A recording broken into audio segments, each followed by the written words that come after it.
Hello folks, welcome back to my channel. So today I'd like to quickly do a reshoot of a video that I did about a few weeks ago on how I was able to gently restore a pre-loved walk that I bought off of Fashion File. So here's the bag that I'm talking about right here that I've already restored. I'm going to go through the list of products that I used to do this restoration. But before that, I think I'd give you some photos here of what I was dealing with. So when I purchased this bag from Fashion File, it was listed as being in very good condition. It was a little questionable though because it had quite a bit of edge wear. The top of the bag, the leather was completely faded such that you could literally see the lambskin, bare lambskin underneath. And there was discoloration throughout the entire bag. So take a look at these photos. As you can see, here's some edge wear on the top corner. And also there was edge wear on the bottom corners of the bag. Also on the back, there was some discoloration, along the back pocket. So this is kind of what I was dealing with prior to working on my bag. The first thing that I did, and this is the first thing I do on any purchase really, is clean the bag with some leather cleaner. So what I like to use is Apple leather cleaner right here. And I'll take this product and I will get a baby wipe, put it on a baby wipe, and use gentle circular motions to clean the bag thoroughly. After I clean the bag inside out, I'll let it dry out and then I'll take a look at what I'm dealing with. So here's a product that I used. And I found it on Amazon and it matched my bag perfectly. It's called Meltonian, and I'll give a close-up of the product. It's actually a cream polish that has some pigmentation in it. So I picked the one with blue pigmentation that looked like it best matched my bag. So I prefer to use polish with pigmentation because it's gentler and it's not a paint.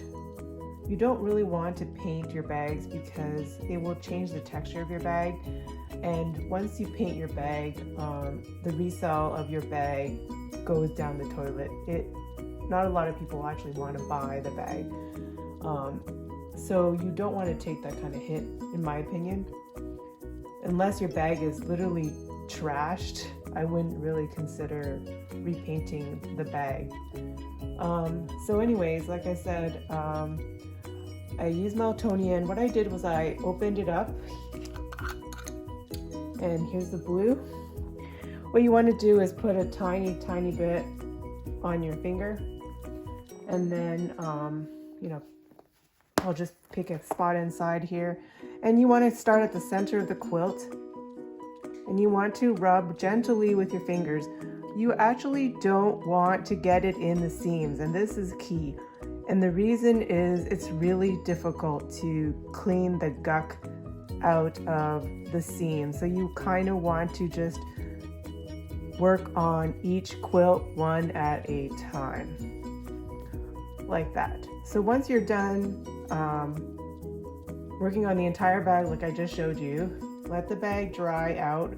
I would say for about at least 24 hours. So let that sink in, let the pigmentation, let the bag get conditioned, and take a look, see how it is, and then take a look. Maybe you might need to do a second coat of polish. So if you need a second coat, then do the same, and then afterwards, wait some time. Then after you're done that, what I would do is I would polish the bag. So this is a horsehair brush, just a horsehair shoe brush, and I would polish.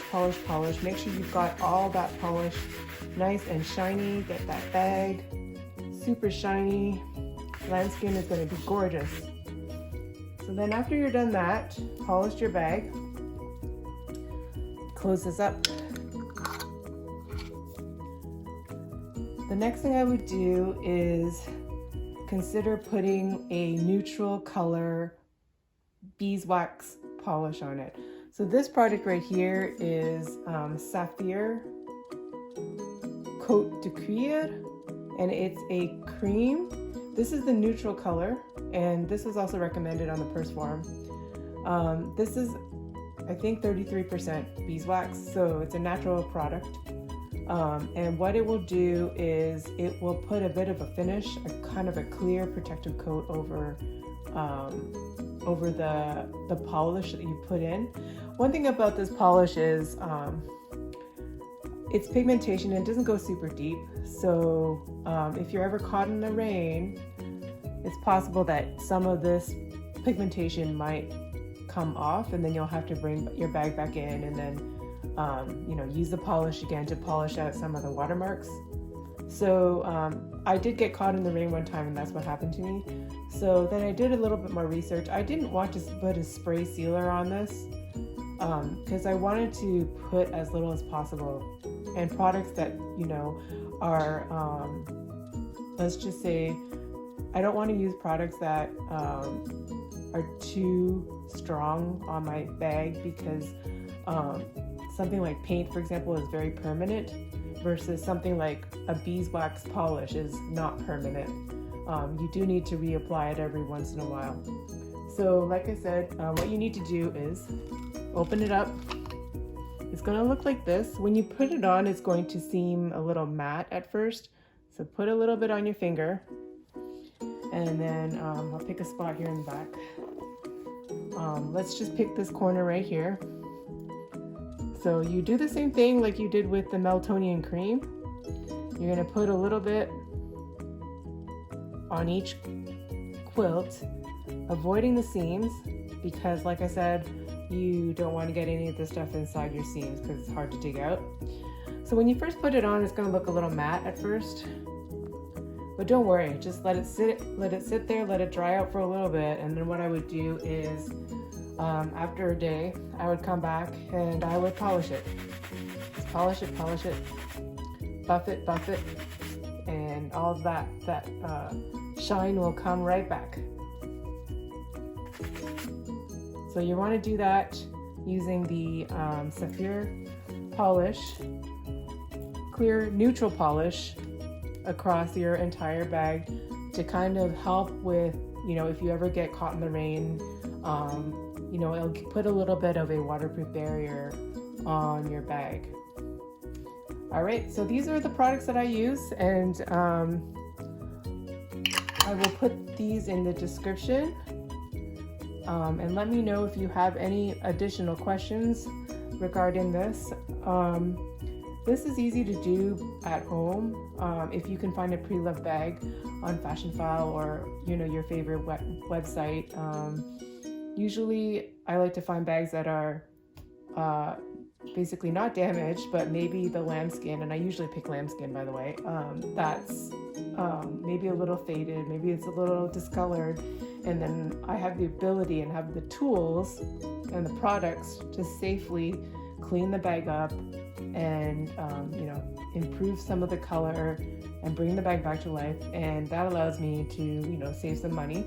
So this bag I bought for only a little bit over $1,000. Can you believe that? And it came with a dust bag, and it came with an authenticity card. So, and the interior of the bag is in great shape. The back is in amazing condition. And I feel like, I think it was a really good investment for me to learn how to give my own bags essentially a little bit of a mini spa.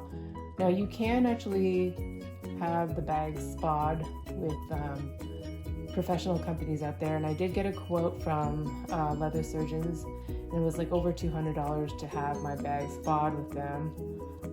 But then that's an extra $200 whatever dollars that you'd have to spend when these products you can buy for about, I think this was like $8, and this was about $8 as well. And then I can't remember how much this is, but I use this like all the time on other bags as well. So you can buy these products and do multiple bags over the course of many years. Let me know if you have any questions. Thanks.